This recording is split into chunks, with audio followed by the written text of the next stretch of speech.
So'nggi yillarda aeroportlar modernizatsiya qilinyapti. Davlat xususiy sherikchilik asosida xususiy sektorlarga topshirilyapti. Umuman aeroportlarda O'zbekistonda aviatsiya sohasi borgan sari rivojlanib ketyapti. Bu vaziyatda qanchadir vaqtdan keyin deylik, O'zbekistonda aeroportlar deyarli xususiy sektorga hammasi topshirilsa, O'zbekiston aeroportining roli qanday qoladi? O'zbekiston aeroporti yopilib ketadimi yoki O'zbekiston aeroporti yanada rivojlanib ketadimi? Bu masalalarni sizlar bilan birgalikda ko'rib chiqamiz. Avvalambor kompaniyani O'zbekiston aeroporti aksiyadorlik jamiyatini tashkil topishiga ozgina to'xtalib o'tamiz. Bu qanday tashkil topdi? O'zbekistonda yillar davomida aviatsiya sohasida faqat davlat tomonidan boshqarib kelindi. O'tgan safar gaplashganimizdek, asosan aeroportlar O'zbekiston milliy aviakompaniyasi O'zbekiston havo yo'llariga tarkibga kirgan va shu tizimda yoki shu uslubda aeroportlar boshqarib kelingan. Bu modelda aeroportlar rivojlanmasdi. Rivojlantirish uchun boshqacha yangicha modellarga o'tish kerak edi. Shuning uchun 2018-yil 27-noyabrda prezident farmoni chiqqan. Aeroportlarda aviatsiya, turizmlar sohalarini rivojlantirish bo'yicha prezident farmoni chiqqan. Bu farmonda O'zbekiston havo yo'llari aviakompaniyasi alohida O'zbekiston Airways bo'lib tashkil topishi va O'zbekistondagi barcha aeroportlarni birlashtirgan holatda O'zbekiston Airports aksiyadorlik jamiyati tashkil topish haqida to'xtalib o'tilgan. Keyinchalik bu jarayon shu qaror asosida boshlandi va 2019-yil 15-avgustga kelib Farg'ona aeroporti o'sha jarayonlardan birinchi o'tganligi sababli Farg'ona aeroporti negizida O'zbekiston bazasida O'zbekiston Airports aksiyadorlik jamiyati tashkil topdi 2019-yilda. Bu jarayonda asta-sekinlik bilan bosqichma-bosqich hamma aeroportlar O'zbekiston Airports tarkibiga kiritildi. Havo yo'llaridan O'zbekiston Airwaysdan chiqqan, lekin hali O'zbekiston Airportsga kirmagan holatlar bu 2019-yilda oxirigacha davom etdi bu narsa jarayon va 2020-yildan boshlab O'zbekiston Airports to'laqonli bitta holding aksiyadorlik jamiyati sifatida faoliyatini olib borishni boshladi. Mana oxirgi 5 yilda imkon qadar ko'proq ishlar amalga oshirildi. Asosan tashkil topishi bo'yicha shu. Faqat sizlar bilan O'zbekiston Airportsda tashkil tuzilmasini ko'rib chiqamiz. O'zbekiston Airportsga 11 ta xalqaro aeroport kiradi. Bular Toshkent, Farg'ona, Andijon, Namangan, Samarqand, Qarshi aeroporti, Termiz aeroporti va Buxoro, Navoiy, Urganch va Nukus xalqaro aeroportlari va undan tashqari O'zbekiston Airports Handling va O'zbekiston Airports Cargo'lardan tashkil topgan. Asosiy tuzilmasi. Va sizlar aytishlari mumkin, misol uchun Shahrisabz aeroporti yoki Qo'qon aeroporti. Bu aeroportlar shu xalqaro aeroportlarda biriga biriktirilgan. Misol uchun Qo'qon aeroporti Farg'ona aeroporti tarkibiga kiradi. Shuning uchun asosiy tuzilma bo'yicha ko'rib chiqdik. Endi savol bo'lishi mumkin, O'zbekiston Airports Handling va O'zbekiston Airports Cargo.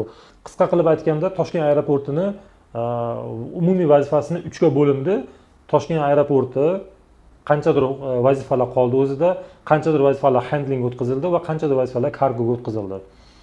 Va bu umumiy tashkil tuzilmasi. Endi sizlar bilan O'zbekiston Airports'ni umumiy vazifalari va u amalga oshirish kerak bo'lgan ishlar, strategiyalar bo'yicha ko'rib chiqamiz.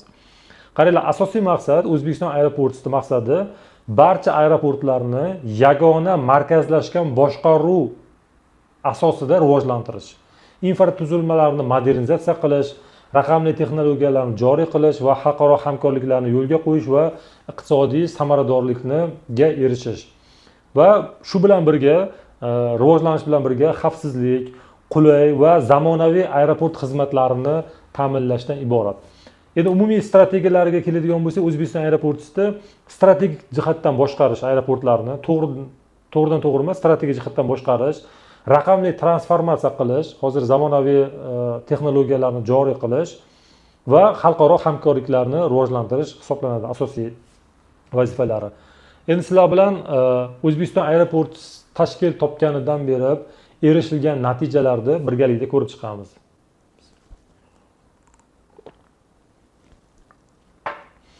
O'zbekiston Airports tashkil topgandan beri Asosan buni O'zbekiston aeroportini strategik maqsadlaridan biri aeroportlarni modernizatsiya qilish va zamonaviy aeroportlarga aylantirish. Bu borada Samarqand aeroporti yo'lovchilarga xizmat ko'rsatish terminali va uchib qo'nish yo'laklari to'liq xalqaro standartlarga javob beradigan qilib yangitdan aeroport ishga tushdi va aeroport Samarqand aeroporti imkon qadar rivojlanib boryapti bu qilingan islohotlar orqasidan. Termiz xalqaro aeroporti terminal yangidan bo'ldi va uchib qo'nish yo'lagi yangilandi va yoritish tizimlari va boshqa qo'riqlash tizimlari ham butunlay yangilandi aeroportda. Undan tashqari Toshkent aeroportida modernizatsiya ishlari amalga oshirildi. Terminallar kengaytirildi, terminal binolari va qo'shimcha qulayliklarga ega bo'ladigan imkoniyat yaratildi va Toshkent aeroportida oldidagi avtoturargohlar to'laqonli ishlatilib, bemalol aeroportni yaqin terminalga yaqin tashlab chiqib ketadigan tizimlar yo'lga qo'yildi va oldi tomondagi avtoturargohlar ancha tartibga solindi.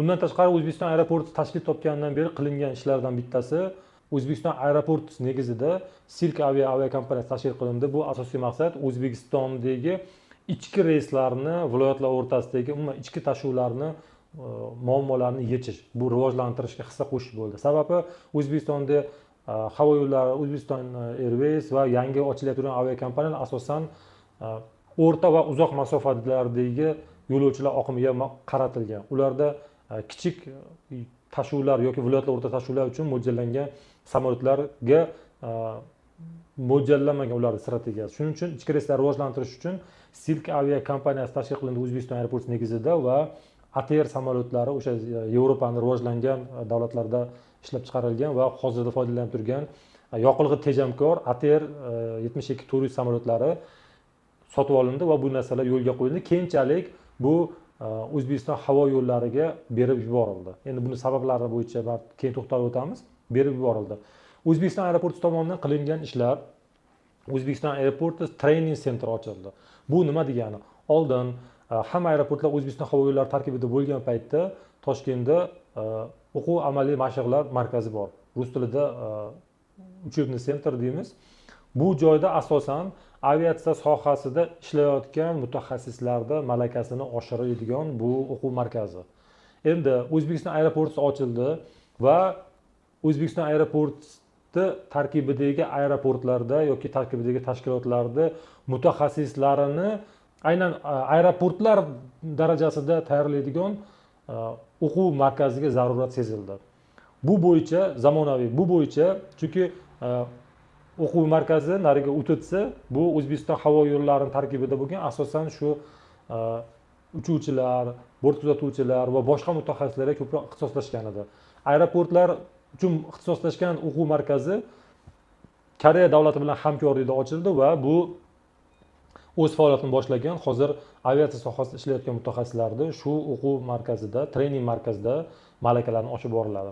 O'zbekiston aeroporti tomonidan shu vaqtda 2019-yildan buyon amalga oshirilgan ishlar bo'yicha davlat xususiy sherikchilik asosida Samarqand aeroporti faoliyati yo'lga qo'yildi va bu samarali ishlab kelyapti. Chunki har bitta davlat xususiy sherikchilik asosida yurg'izishda, masalan, Samarqand bo'yicha har bir holatlarda kelishuvlar va har bir holatlarda ishlab chiqish va qanaqadir talablar, hamma narsalar bu narsa O'zbekiston aeroporti tomonidan asosiy ishlar amalga oshirilgan.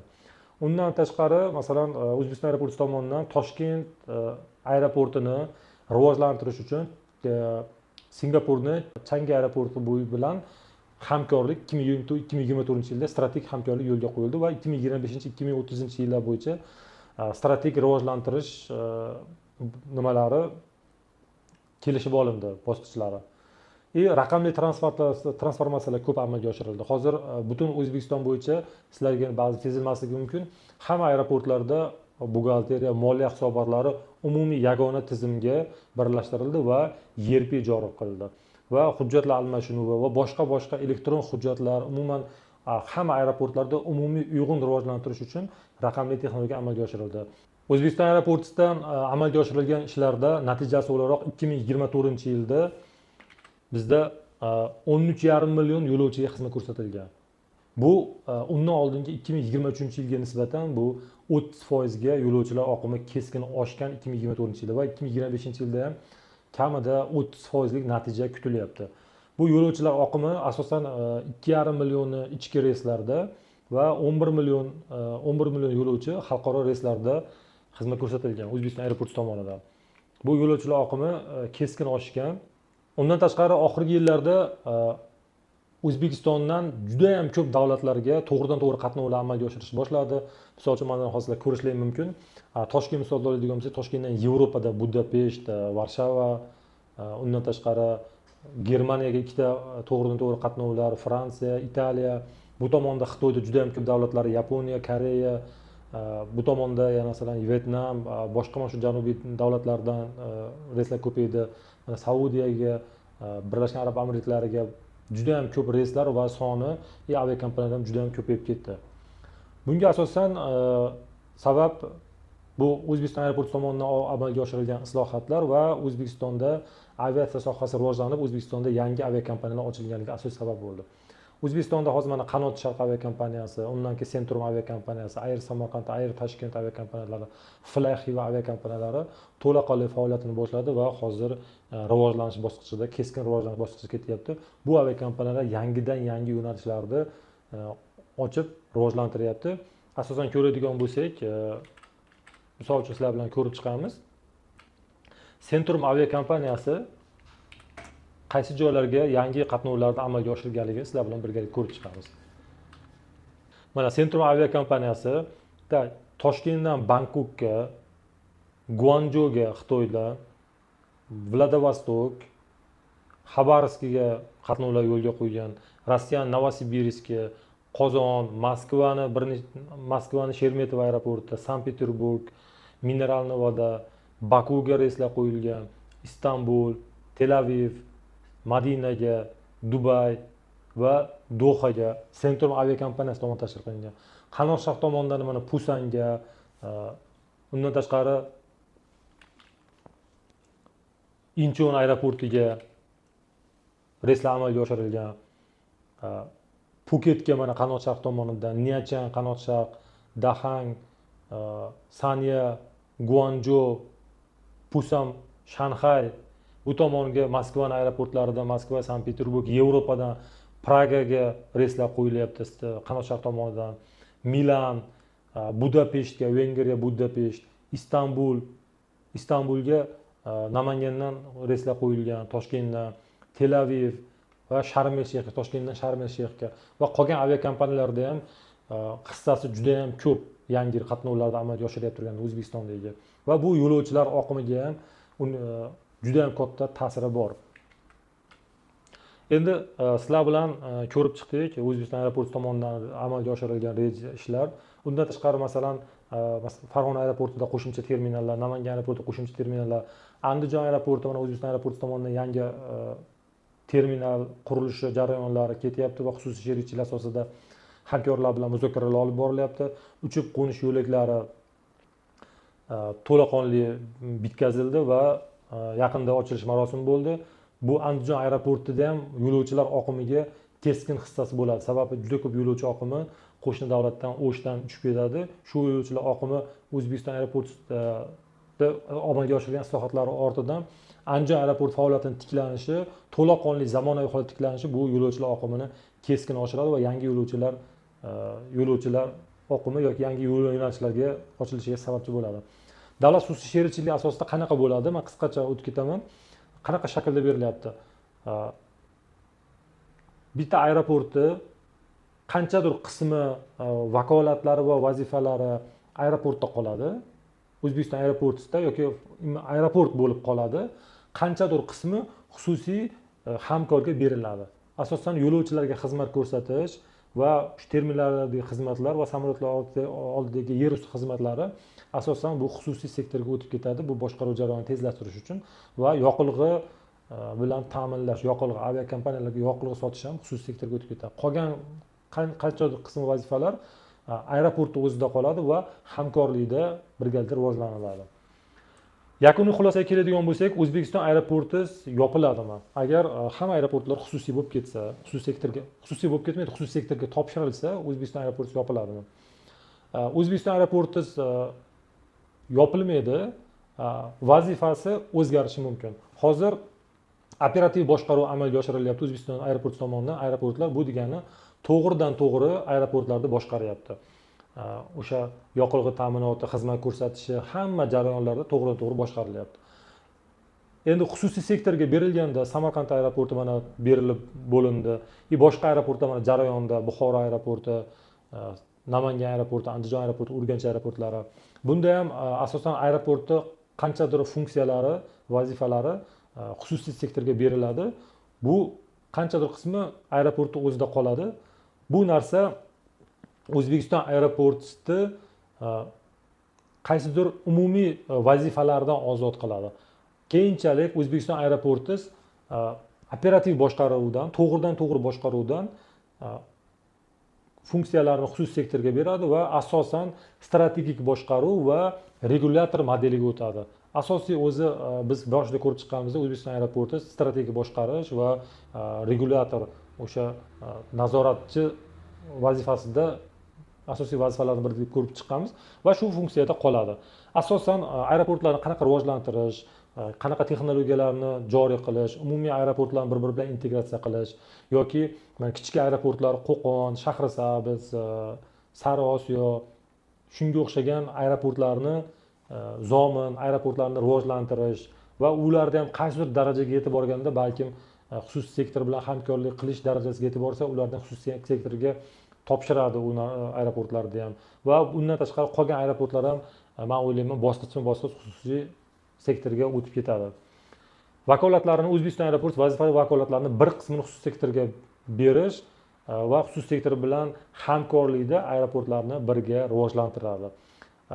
Qisqa qilib aytganda yoki sodda qilib aytganda O'zbekiston aeroporti davlatni bir vakili sifatida, aviatsiyani rivojlantiradigan bir vakili sifatida va nazoratchi, asosiy o'sha strategiya amalga oshiruvchi holatida qoladi. Bu o'z-o'zidan aeroportlarda qaysidir vazifalar xususiy sektorga berilgandan keyin aeroportlarda shtat jadvallari qisqaradi.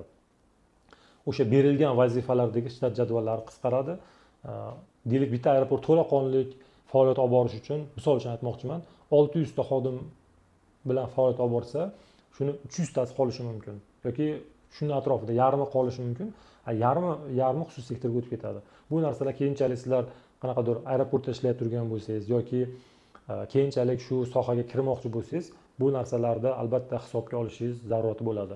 Sizlarda savol bo'lishi mumkin, aeroportlarni boshqarishda dunyo tajribasi qanaqa? Mana bizda O'zbekiston aeroporti orqali aeroportlarni rivojlantirish yo'lga qo'yildi. Dunyo tajribasi qanaqa? Asosan 3 ta model bor. Birinchi model faqat davlat boshqaradi. Oldin bizda shu paytgacha bo'lgan, faqat davlat boshqargan, davlatning tashkiloti bo'lgan aeroportlar. Keyingi model bu markazlashgan yoki holding desa ham bo'ladi.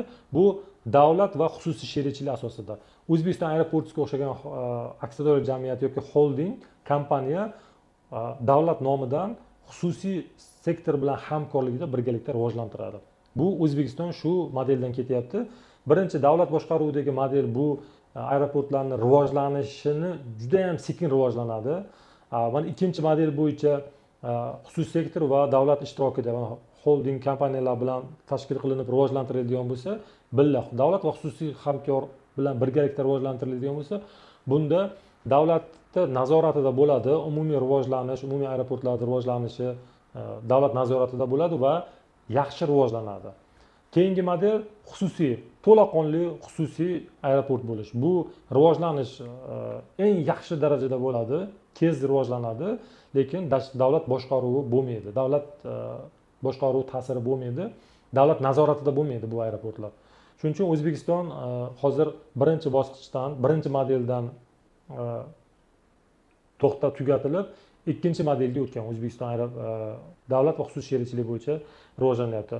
Bunaqa davlatlar, masalan, shunaqa strategiya bilan ishlaydigan davlatlar Qozog'istonda ko'rishimiz mumkin. Aeroport Management Group degan kompaniya asosiy regulyator, asosiy rivojlantiradigan tashkilot hisoblanadi. Turkiyada TAV Aeroports Holding kompaniyasi, Janubiy Koreyada Incheon International Airport Corporation bu asosiy aeroportlarni strategik rivojlantiradigan korporatsiya hisoblanadi. Singapurda Chengdu Airport Group bor. Tailandda Aeroports of Thailand kompaniyasi bu o'sha butun Tailanddagi aeroportlarni umumiy rivojlantiradigan tashkilot. Undan tashqari Indoneziya, Filippin, Marokash, Saudiya Arabistonida ham shunaqa Saudi Airports Holding kompaniyalari rivojlantiradi. Men o'ylayman bu model eng yaxshi, hozircha bizning holatimizda eng yaxshi modellardan biri. Bu jarayonda aeroportlar rivojlanadi, yangi yo'nalishlar ochiladi. Aeroportlar uchun ham yangi, kompaniyalar uchun ham yangi yo'nalishlar ochiladi. Xulosa qilib aytganda, O'zbekiston aeroporti agar aeroportda xususiy sektorga topshirilsa yopilib ketmaydi, lekin vazifalari asosan strategik va regulator vazifasiga o'tadi. Strategiya boshqaradi va asosan regulator modeliga o'tadi. Asosiy nimalari. Bu degani O'zbekiston aeroportida ham kompaniyaning o'zida ham shunga xususiy sektorga topshirilgan vazifani bajariladigan shtatlar qisqaradi. Umuman yarim faoliyati xususiy sektor bilan birgalikda bo'ladi. Bu keyinchalik sizlar bilan keyingi mavzularimizda davlat xususiy sherikchilik asosida aeroportlarni rivojlantirish va ular qanaqa model bo'ladi, xususiy aeroportlarda tashkiliy tuzilmalarni ko'rib chiqamiz. Aynan qaysi lavozimlar yoki aynan qaysi bo'limlar aeroportda o'zida qoladi, qaysi bo'limlari, qaysi vazifalar xususiy sektorga topshiriladi degan masalalarni ko'rib chiqamiz. Kuzatib boringlar, ajratgan vaqtlaringizga rozi bo'lasizlar. Sizlar bilan birgalikda shu aviatsiya sohasini rivojlantiramiz va aviatsiya sohasi bo'yicha tushunchalarni kengaytirib boramiz. Salomat bo'linglar.